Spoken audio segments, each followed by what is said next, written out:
স্বাধীনতা দিবসের কিছু কথা। স্বাধীনতা মানে শুধু মুক্তি নয়, দায়িত্ব।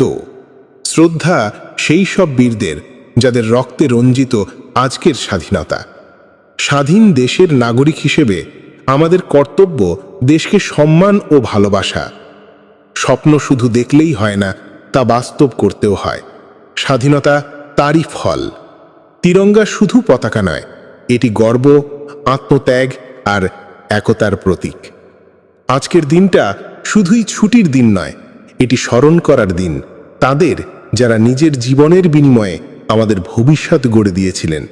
আসুন আমরা সেই বীর শহীদদের প্রতি শ্রদ্ধা জানাই এবং প্রতিজ্ঞা করি তাদের ত্যাগ বৃথা যেতে দেব না। স্বাধীনতা এমন এক সম্পদ যা সহজে পাওয়া যায় না। বহু সংগ্রাম, বলিদান ও সাহসিকতার ফল এই দিন। চলুন আমরা সবাই মিলেমিশে আমাদের দেশকে আরও সুন্দর, সমৃদ্ধ ও শক্তিশালী করে তুলি।